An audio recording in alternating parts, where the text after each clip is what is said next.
Moving on. Perhaps you can tell us about some of the Teddies you've known. Indeed, yes. Where to start? In the 1970s and 80s, I lived in Deptford. One evening, walking along Creek Road, I saw a group of men coming towards me, looking like they'd just left the pub.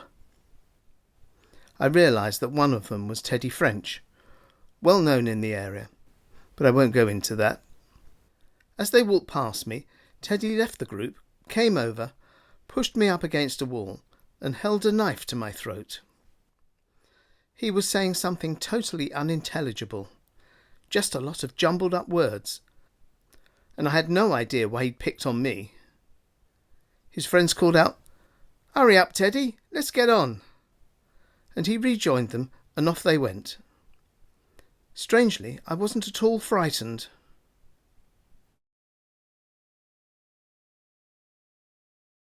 Another time, on a Friday evening, I'd gone to the Mechanics' Arms in the High Street.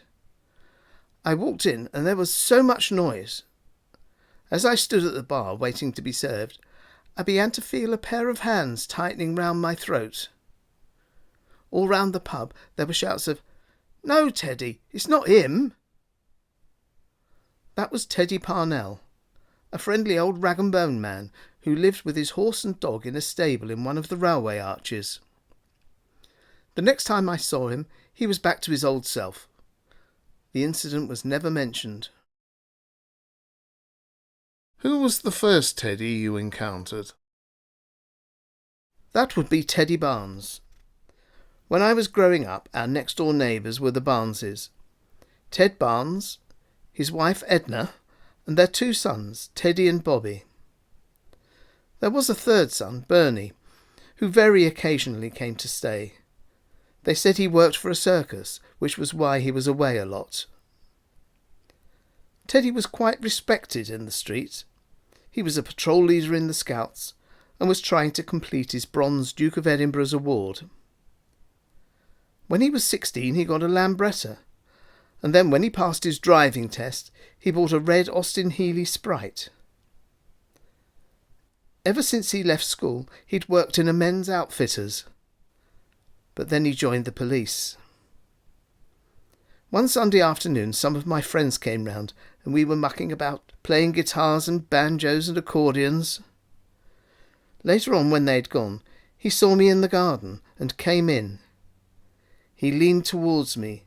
His breath was foul, and he said that if that noise ever happened again, he'd come round and punch me, and he'd learned where to do it so that it wouldn't show. I didn't tell my mum till the next day. She went straight round to see Edna, and there must have been a bit of an argument. When my dad got home from work, my mum told him all about it, about what Teddy Barnes had threatened to do, and that in the argument Edna had said that my dad wasn't worth a barrel of piss. He decided to ask her about this and calmly went to see her. She answered the door, and he said, "Hello, Edna. I hear I've gone down in your estimation." "What do you mean?" she said. "Well, my wife tells me that you think I'm not worth a barrel of piss." "Oh, no, I wouldn't say a thing like that," she replied in a very genteel voice. "I might have said a cup of pee." They never spoke again. Thank you, Bob Garraman.